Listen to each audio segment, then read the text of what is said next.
Good morning all of you. Today we will continue our 8th chapter class 12th subject biology. Mineral and nutrients के बारे में हम पढ़ रहे थे इस चैप्टर के अंदर, मिनरल एंड न्यूट्रिएंट्स के बारे में। तो लास्ट लेक्चर के अंदर अपने सारे के सारे अपने मिनरल्स वगैरह जो है वो कंप्लीट कर लिए थे 17 के 17। तो वो 17 के 17 जो थे वो एसेंशियल न्यूट्रिएंट्स या मिनरल के अंदर आते थे। तो उसके बारे में उन्होंने सब देख लिया था लगभग, उसकी डेफिशिएंसी से क्या होता है, उनके मिनरल्स के यूजेस क्या क्या होते हैं, किस फॉर्म में वो सॉइल में एब्जॉर्ब होते हैं, ठीक है, क्या क्या उनके वर्क होते हैं, ठीक है, प्लांट्स को किस मिनरल की कितनी ज़रूरत होती है, उसकी मेन जो प्रोसेस होती हैं जैसे photosynthesis, respiration and all, excretion and all, उनमें प्रोसेसेस में कौन कौन से मिनरल सबसे ज़्यादा काम आते हैं, है ना। तो ये सब उन्होंने कंप्लीट कर लिया था। आज अपना ये चैप्टर कंप्लीट हो जाएगा, लास्ट लेक्चर आज इस चैप्टर का। साथ साथ आप लोग नोट्स बनाते रहे और जो मैं आज पढ़ाऊँगी अपने कुछ, मैंने आपको लास्ट लेक्चर के इसके बारे में थोड़ा बताया था। आज अपने जो है अपने पढ़ेंगे, अपना टॉपिक जो है वो है मैकेनिज्म ऑफ एब्जॉर्प्शन ऑफ किसके बारे में, मैकेनिज्म के बारे में पढ़ेंगे, मिनरल एंड सॉल्ट्स, ठीक है, मिनरल एंड सॉल्ट्स। अब आप लोग सोच रहे हो कि ये टॉपिक के अंदर क्या आएगा। हाँ जी, अब मैं इसको डिटेल में पढ़ेंगे। उससे पहले मैं आपको बता दूं, जैसे अपनों ने आपको याद होगा वाटर के ट्रांसपोर्टेशन के बारे में पढ़ा था ना, एक्टिव और पैसिव टाइप से। अगर ट्रांसपिरेशन होता है तो उससे वाटर के अंदर एक पुल जनरेट होता है जिससे वो अपर पार्ट्स में पहुंच पाता है। तो ये सब चीज़ें जो पढ़ी थी कुछ उसी से रिलेटेड है। ऐसे समझो कि अगर आपने वो ध्यान से पढ़ा तो आपको ये भी इजीली समझ आ जाएगा, ठीक है। तो अपने स्टार्ट करते हैं। उससे पहले अपना लास्ट लेक्चर के बारे में थोड़ा याद कर लेते हैं। लास्ट लेक्चर के अंदर उन्होंने 3 और जो थे मिनरल्स पढ़े थे, कौन कौन से, क्लोरीन, मॉलिब्डेनम और कौन सा पढ़ा था लास्ट अपनों ने, निकल। क्लोरीन, मॉलिब्डेनम और निकल, इन तीनों के बारे में उन्होंने पढ़ा था, ठीक है। तो इन तीनों के साथ साथ मैंने आपको एक चार्ट टाइप स्ट्रक्चर्स बना के दिखाई थी लीव्स की। उनके अंदर अपनों ने देखा था कि जो सारे के सारे मिनरल होते हैं, एज ए कंक्लूजन अगर उनकी डेफिशिएंसी हो जाए तो प्लांट में किस पार्ट को कितना हार्म पहुंचता है, या लीव्स के ऊपर उसका क्या इफेक्ट पड़ता है। अपनों ने ये चीज़ क्लियर पढ़ी थी, ठीक है। अब अपने आगे कंटिन्यू करते हैं, mechanism end of mineral absorption of mineral and salts. तो सबसे पहले मैं आपको बता दूं इसके अंदर क्या होता है, बेसिकली 2 टाइप के जो है प्रोसेस इंक्लूड होती है।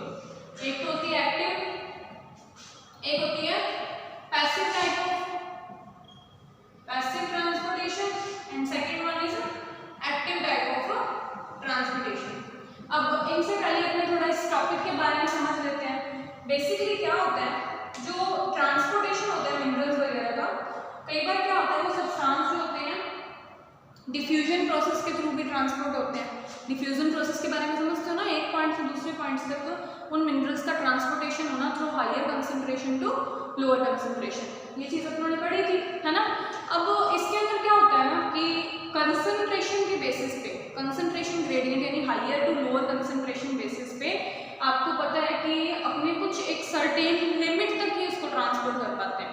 मतलब आप लोग एज्यूम करो ये कोई व्हीकल है, ठीक है, इसके अंदर क्या है, आगे एक पाथ बना रखा है, क्या बना रखा है, ये यहाँ से कुछ पाथ बना रखा है इन्होंने। आगे जो भी इसमें अपने सोल्यूशन वगैरह डालेंगे वो इससे ट्रांसपोर्ट करना है।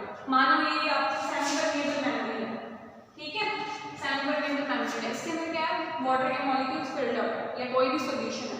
तो इसने क्या किया, यहाँ से मूव करना चालू किया। अब अपना फोकस या मोटिव क्या है, जितने भी मिनरल यहाँ पे है ना वो सारे के सारे आगे इस बकेट में या टब में अपने को ट्रांसपोर्ट करने हैं, ठीक है। इन्होंने क्या किया, हाइयर कंसंट्रेशन, क्या है ये हाइयर कंसंट्रेशन, ये क्या है खाली है, बिल्कुल लो है, तो यहाँ से क्या होगा, मिनरल यहाँ पे ट्रांसपोर्ट होना चालू हो जाएंगे, है ना। पर अपने को पता है कि हाइयर कंसंट्रेशन से लोअर कंसंट्रेशन तक के कुछ पॉइंट्स तक सिर्फ इतना ही फिल कर पाएंगे। क्यों, क्योंकि जब इनकी कंसंट्रेशन इक्वल होगी, क्या होगी, इक्वल होगी, तो उस टाइम पे क्या होगा कि ये मिनरल यहीं के यहीं रह जाएंगे, आगे ट्रांसपोर्ट नहीं हो पाएंगे। मतलब कि अगर अपने पैसिव मेथड या बोल दो कि बिना किसी एनर्जी के यूज के या कंसंट्रेशन ग्रेडियंट के थ्रू अगर उस पर डिपेंड करते हैं अपने, तो कुछ सर्टेन कंडीशन से कुछ सर्टेन पॉइंट्स तक ही जो है मिनरल वगैरह ट्रांसपोर्ट हो पाते हैं, आगे वो ट्रांसपोर्ट नहीं हो पाते, ठीक है। तो इसके लिए अपने जो है इनको आगे और कैसे ये प्लांट्स के अंदर ट्रांसपोर्ट हो, कैसे क्या ठीक है। उससे देखो कि कई बार क्या होता है कि मिनरल्स वगैरह जो होते हैं ना, आपको पता है कि वाटर के साथ सॉल्युबल फॉर्म में भी एब्जॉर्ब होते हैं। क्या होते हैं? वाटर के साथ सॉल्युबल फॉर्म में भी एब्जॉर्ब होते हैं। तो ये क्या करते हैं, जैसे जैसे वाटर जो है कितने भी अलग अलग प्रोसेस, जैसे ट्रांसपिरेशन हो गया या अदर मेथड हो गया हाइयर कंसंट्रेशन वाला, तो उनके थ्रू क्या करते हैं, कुछ मेथड तक वहाँ पे पहुँच जाते हैं। बट अब डिटेल में अपने इसको इसमें पढ़ेंगे। सबसे पहले पढ़ते हैं पैसिव एब्जॉर्प्शन। पैसिव एब्जॉर्प्शन के अंदर क्या होता है, ये जो होता है ना एब्जॉर्प्शन की प्रोसेस होती है, इसके अंदर एनर्जी की रिक्वायरमेंट नहीं होती, एनर्जी यूज नहीं होती इसके अंदर, ठीक है। यानी कि जो भी इसमें मिनरल्स का ट्रांसपोर्टेशन होता है वो सब का सब किसके थ्रू होता है, बिना एनर्जी के यूजेस, यानी कि एनर्जी की कोई भी रिक्वायरमेंट इसमें नहीं होती, ठीक है। अब आप लोग सोच रहे होंगे कि इसके अंदर एंट्रिंग जो होती है मिनरल्स वगैरह की, वो किसके थ्रू होती है, किसके थ्रू होती है, बेसिस पे इलेक्ट्रोकेमिकल जो पोटेंशियल ग्रेडियंट होते हैं वो एंटर होते हैं। क्या होते हैं? Electrochemical potential gradient, electrochemical potential gradient, ठीक है। वो क्या करते हैं, बिना एनर्जी के यूज किए हाइयर कंसंट्रेशन से, आप बोल दो कि पैसिव एब्जॉर्प्शन के थ्रू एक पार्ट से दूसरे पार्ट की तरफ ट्रांसपोर्ट हो जाते हैं, ठीक है, बिना यूज किए एनर्जी का। अब आगे देखो, जो अपने पैसिव एब्जॉर्प्शन के बारे में पढ़ेंगे ना, तो अपने क्या करेंगे, 3 टाइप की जो है थ्योरीज पढ़ेंगे। क्या पढ़ेंगे? 3 टाइप की थ्योरीज पढ़ेंगे। उससे पहले आप लोग समझ लो, जो एक्टिव एब्जॉर्प्शन होता है ना, उसके बारे में अपने थोड़ा सा ओवरव्यू ले लेते हैं। एक्टिव एब्जॉर्प्शन क्या होता है? एक्टिव एब्जॉर्प्शन के अंदर जो इलेक्ट्रोकेमिकल पोटेंशियल ग्रेडियंट्स होते हैं, यानी मिनरल्स वगैरह या जो भी आयंस होते हैं, वो सब किसके थ्रू ट्रांसपोर्ट होते हैं, एनर्जी के यूजेस से, यानी कि एनर्जी की रिक्वायरमेंट उस प्रोसेस में होती है। तो इलेक्ट्रोकेमिकल जितने भी पोटेंशियल ग्रेडियंट होते हैं वो किसके थ्रू रिक्वायर्ड होते हैं, किसकी रिक्वायरमेंट होती है, वहाँ पे सबसे ज़्यादा एनर्जी की रिक्वायरमेंट होती है, ठीक है। अब आप लोग सोच रहे होंगे कि प्लांट के अंदर अगर पैसिव एब्जॉर्प्शन जो है उसके थ्रू बिना एनर्जी यूज किए प्लांट्स में ट्रांसपोर्टेशन हो सकता है, तो फिर अपने एक्टिविटी क्यों इन्वॉल्वमेंट में, यानी एनर्जी क्यों खर्च करें। तो आप लोगों को मैं बता दूं, इस क्वेश्चन का ये आंसर है, जिन एरियाज के अंदर मान लो टिप वाला एरिया किसी प्लांट का, वहां तक कंसंट्रेशन ग्रेडियंट या पैसिव एब्जॉर्प्शन के थ्रू मिनरल्स वगैरह नहीं पहुंच पा रहे हैं, तो उस टाइम पे क्या होता है, प्लांट को एक एनर्जी की ज़रूरत पड़ती है। क्यों? क्योंकि वहाँ पे पहुंचाने के लिए कंसंट्रेशन ग्रेडियंट या पैसिव एब्जॉर्प्शन काम नहीं आता, यानी कि पानी के साथ वो मॉलिक्यूल्स उतने ऊपर तक बिना किसी एनर्जी के नहीं पहुंच पाते, इसलिए उस टाइम पे प्लांट को अपनी एनर्जी यूज करनी पड़ती है। और जिन एरियाज में पैसिव के थ्रू पानी नहीं पहुंच पाता, एक्टिव जो है एनर्जी यूज करके इजीली पहुंचा देता है। समझ आ गया? तो ये एक्टिव एब्जॉर्प्शन। अब एक्टिव एब्जॉर्प्शन के अंदर भी अपने कंसेप्ट पढ़ेंगे, जैसे इसके अंदर 3 कंसेप्ट है, कैरियर कंसेप्ट, आयन पंप वाला, और तीसरा जो है इलेक्ट्रोकेमिकल ग्रेडियंट हाइपोथेसिस। तो उससे पहले जो है अपने पैसिव के बारे में पढ़ लेते हैं, ठीक है। तो एक्टिव को बाद में देखते हैं अपने, उससे पहले अपने पैसिव के बारे में डिटेल में पढ़ना। तो मैं आपको बता रही थी कि पैसिव के लिए जो है वो 3 थ्योरीज एप्लीकेबल है या 3 हाइपोथेसिस है। सबसे पहला है मास फ्लो। सबसे पहला क्या है? Mass flow hypothesis. अब आप लोग सोच रहे हो इसके अंदर क्या, सो इसके बारे में अपने पढ़ते हैं। मास फ्लो हाइपोथेसिस जो होता है, इसके अंदर क्या करते हैं, जो भी मिनरल्स वगैरह ट्रांसपोर्टेशन में होते हैं, किसके थ्रू होते हैं, मिनरल वगैरह ट्रांसपोर्ट होते हैं, वो सारे के सारे ट्रांसपिरेशनल पुल के थ्रू होते हैं, ट्रांसपिरेशनल पुल के थ्रू। समझ आ गया? अभी मैंने आपको इसके बारे में थोड़ी हिंट दी थी, यानी कि जो भी मिनरल्स या वाटर वगैरह ट्रांसपोर्ट होते हैं वो सब ट्रांसपिरेशनल पुल, यानी कि जो पानी को, जो उसकी रिक्वायरमेंट होती है, पौधों को जब पानी की रिक्वायरमेंट होती है अपर पार्ट्स में, तो ये क्या करता है, पुल जनरेट करता है, जिसको ट्रांसपिरेशन पुल कहा जाता है। उस टाइम पे जो मास होता है मिनरल्स वगैरह का, वो सब क्या अपर की साइड पे चला जाता है ट्रांसपिरेशनल पुल के थ्रू। समझ आ गया? तो ये तो था पहला मेथड अपना हाइपोथेसिस, मास फ्लो हाइपोथेसिस, ठीक है। नेक्स्ट अपने बात करते हैं आयन एक्सचेंज की, आयन एक्सचेंज फ्लो की। अब ये आप जितने भी पढ़ रहे हो इनके अंदर क्या होती है, एनर्जी की यूजेस नहीं होती। आयन एक्सचेंज फ्लो या आयन एक्सचेंज थ्योरी, इसके अंदर देखो क्या होता है ना, आप लोगों को मैंने थोड़ा सा इसके बारे में पहले भी बताया था, हिंट दिया था।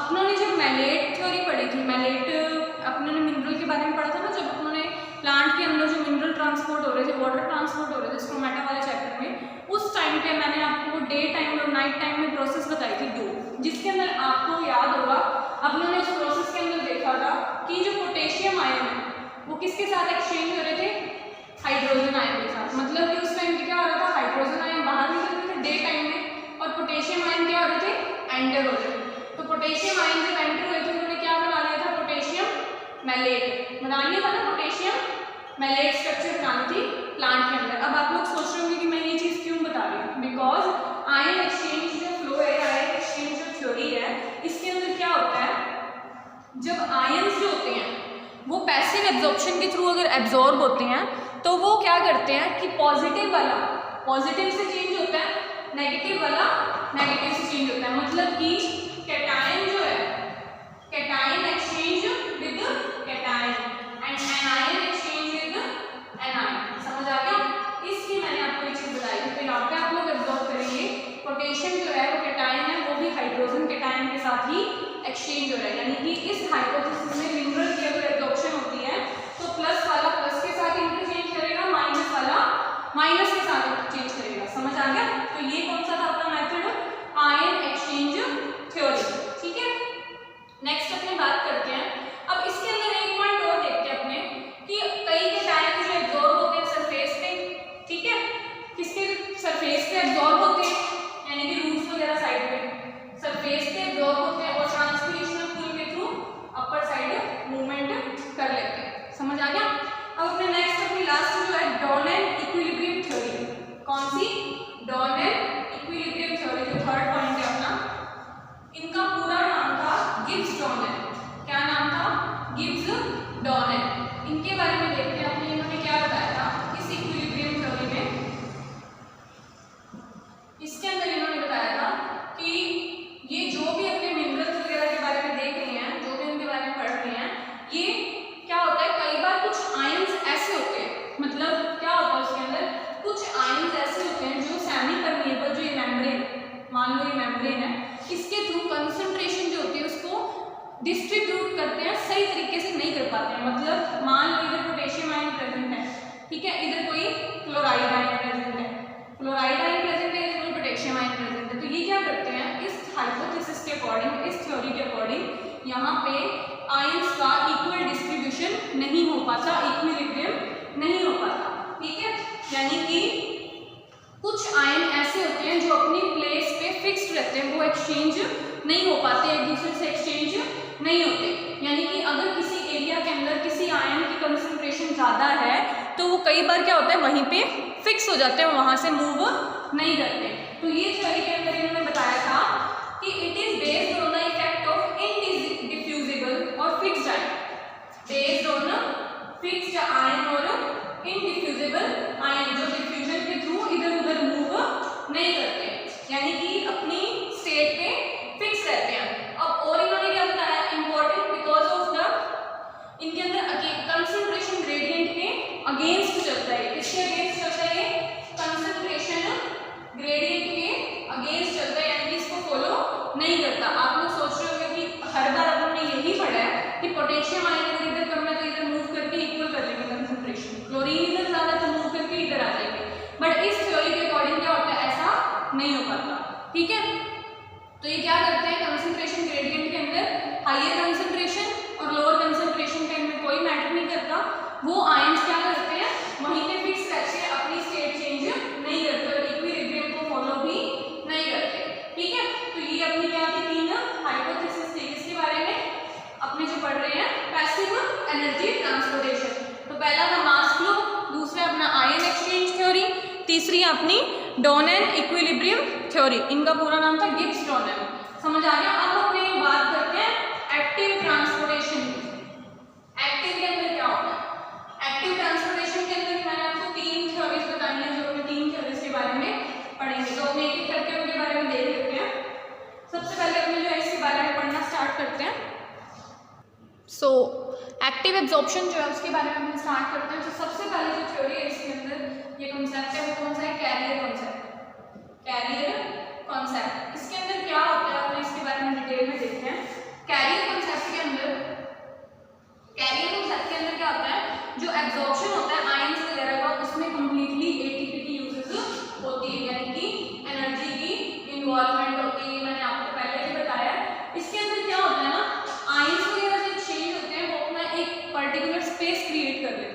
क्या बना लेते हैं, अपना एक स्पेस बना लेते हैं। इसके अंदर क्या होता है ना, एक तो होता है इनर स्पेस, क्या होता है इनर स्पेस, दूसरा क्या होता है आउटर स्पेस, क्या होता है आउटर स्पेस। अब आप लोगों को मैं इन टर्म्स का मतलब समझा दूं, इनर स्पेस के अंदर क्या होता है और आउटर स्पेस के अंदर क्या होता है। जो मिनरल्स यहाँ पे इनर स्पेस की बात कर रही हूँ, जो मिनरल यहाँ पे एनर्जी की यूजेस करके, एनर्जी का यूज करके उसके बाद में यहाँ पे एक्सचेंज होते हैं, यानी कि एनर्जी की यूज किया उन्होंने, मान लो potassium ion semi permeable membrane से बाहर ज़्यादा है, अंदर कम है, तो उन्होंने क्या किया, कुछ एनर्जी का यूज करके जो मॉलिक्यूल्स थे या जो न्यूट्रिएंट्स थे वो अंदर आ गए, ठीक है, तो उसको तो बोला जाएगा इनर स्पेस। अब आप लोग सोच रहे हो फिर आउटर स्पेस क्या है, ये ऐसे न्यूट्रिएंट्स या मिनरल होते हैं जो किसी भी आउटर स्पेस में मतलब कि एनर्जी का यूज करके एक जगह से दूसरी जगह ट्रांसपोर्ट नहीं होते, उनको क्या बोला जाता है, आउटर स्पेस के न्यूट्रिएंट्स, ठीक है। इनके अंदर क्या होता है, इनर स्पेस वाले जो होते हैं वो एनर्जी यूज करके एक जगह से दूसरी जगह मूव कर लेते हैं, बट आउटर स्पेस वाले क्या होते हैं, जिस प्लेस में वो फिक्स है, in which place they are fixed, तो वहां से ये मूव नहीं करते हैं, they does not show any movement anywhere, ठीक है, और वो वहां पे ही फ्रीली घूमते रहते हैं, फ्रीली मूवमेंट करते रहते हैं, ठीक है। तो यानी कि इनर स्पेस वाले मॉलिक्यूल्स एनर्जी का यूज करके एक्सचेंज हो जाते हैं, इनर स्पेस में आ जाते हैं, वहां पे अपनी मूवमेंट शो करते हैं, बट आउटर स्पेस वाले जो होते हैं वो अपनी प्लेस पे फिक्स रहते हैं, वो कहीं पे भी मूवमेंट नहीं करते। और इस थ्योरी के अंदर क्या होता है, बेसिकली ये इन दोनों के ऊपर ही बेस्ड है। अब आप लोग सोच रहे हो कैसे, तो इनर स्पेस और आउटर स्पेस वाले मॉलिक्यूल्स या न्यूट्रिएंट्स कंबाइंड फॉर्म में होकर फिर मूवमेंट करते हैं आगे, फिर फ्लो करते हैं, ठीक है, यानी ट्रांसपोर्ट होते हैं। वैन डैन होनेस्ट जो थे, जो इन्होंने इस थ्योरी को दिया था, वैन डैन होनेस्ट, उन्होंने क्या कहा था, उन्होंने कहा था for passing through the barrier in accessible area with the help of carrier and combine in outer space and then dissociate, यानी कि कैरियर आयंस का यूज करके, किसका यूज करके, ये जो न्यूट्रिएंट्स यहाँ पे प्रेजेंट है वो कैरियर आयन का यूज करके उसके बाद में यहाँ से ट्रांसपोर्ट होते हैं, ठीक है, क्या होते हैं, ट्रांसपोर्ट होते हैं, समझ आ गया। तो बेसिकली इनके अंदर क्या आती है, एनर्जी की यूज होती है, एनर्जी की इन्वॉल्वमेंट कंप्लीटली होती है। अब इसके अंदर देखो 3 स्टेप इन्वॉल्व होते हैं, 3 स्टेप के बारे में मैं आपको बताती हूँ जिसके थ्रू ये कंप्लीट प्रोसेस होती है। सबसे पहले तो क्या होता है कि जो कैरियर आयन होते हैं, कैरियर आयन प्लस एटीपी क्या बना लेते हैं आगे जाके, एटीपी में कन्वर्ट हो जाते हैं एडेनोसिन डाइफॉस्फेट, और साथ में ये क्या बना लेते हैं, एक्टिव आयंस में कन्वर्ट हो जाते हैं, एक्टिव कैरियर बन जाते हैं, ठीक है। नेक्स्ट बात करते हैं इसके अंदर एक्टिवेट। अब इसके बाद जो एक्टिव कैरियर यहाँ पे बने वो क्या काम करते हैं, एटीपी का यूज हो गया। अब इन्होंने क्या किया, एक्टिव जो कैरियर थे, एक्टिव कैरियर जो मॉलिक्यूल्स थे, उन्होंने आयंस के साथ में अपना कॉम्बिनेशन सेट किया, आयंस के साथ में वो कंबाइन होकर उसके बाद में उन्होंने क्या बना लिया, carrier ion complex, carrier ion complex, समझ आ गया, क्या बना लिया इन्होंने, कैरियर आयन कॉम्प्लेक्स। अब जो कैरियर आयन कॉम्प्लेक्स बना वो उसके अंदर कंप्लीटली इन्वॉल्वमेंट किसकी है, एटीपी की यूज है ना यहाँ पे, तो फिर क्या करेगा, कैरियर आयन जो कॉम्प्लेक्स होता है, कैरियर आयन कॉम्प्लेक्स जो होता है वो फर्दर मूवमेंट करता है और किसमें कन्वर्ट हो जाता है, वो क्या करते हैं, अपनी जो उसने एनर्जी यूज की थी उसको रिलीज कर देता है और इनएक्टिव फॉर्म में या पैसिव कैरियर बन जाता है। पैसिव कैरियर बनने के साथ में क्या बना लेता है, एटीपी रिलीज कर देता है, क्या कर देता है, एटीपी रिलीज कर देता है, सॉरी एटीपी नहीं, आयंस रिलीज कर देते हैं, क्या कर देता है, आयंस रिलीज कर देता है, मतलब कि एक्टिव कैरियर जो था उसने अपने आयन के साथ जोड़ ली, यानी एक्टिव होगा तो आयन को अपने साथ कंबाइन कर देगा, फिर क्या बना लेगा, कॉम्प्लेक्स, कॉम्प्लेक्स से फिर क्या होगा, पैसिव कैरियर बना लेगा, उसके बाद में जो आयंस है वो अलग हो जाएंगे, समझ आ गया। यानी कि एक आउटर मेम्ब्रेन में उसकी क्या स्ट्रक्चर चल रही है और इनर साइड जाके वो कैसे मूवमेंट कर रहा है, तो इससे क्या करता है, वो एक जगह से दूसरी जगह मिनरल वगैरह ट्रांसपोर्ट कर देता है, ठीक है। इसके बाद अपने नेक्स्ट थ्योरी पे चलते हैं फटाफट, ion exchange theory.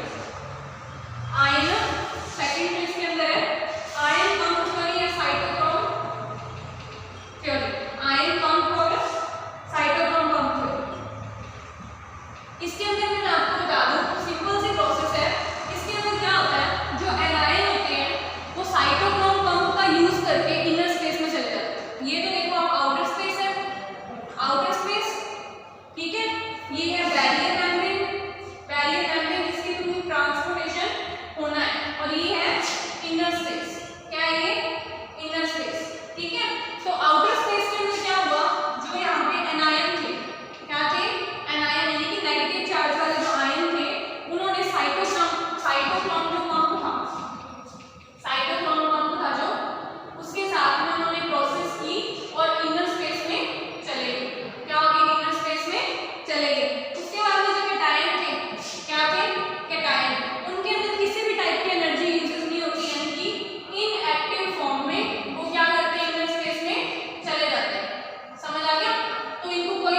Inner space में चले जाते हैं। समझ आ गया?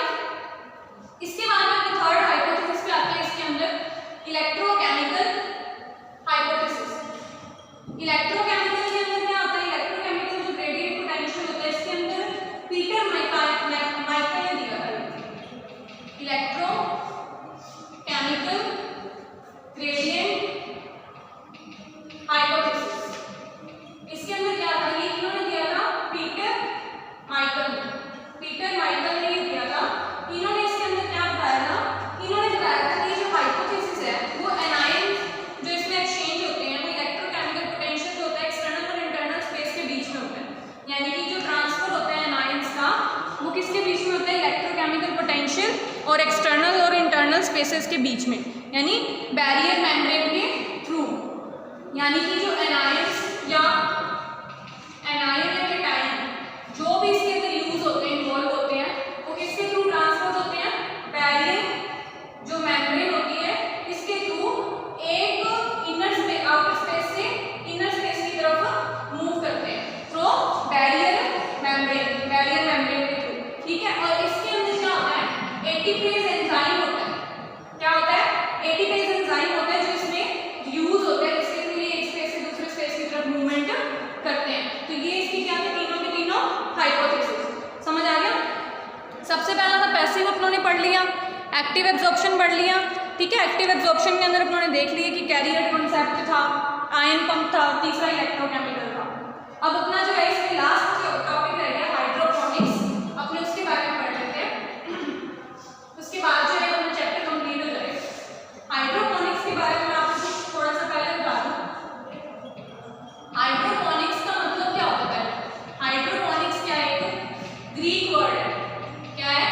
ग्रीक वर्ड, जिसका मतलब क्या होता है?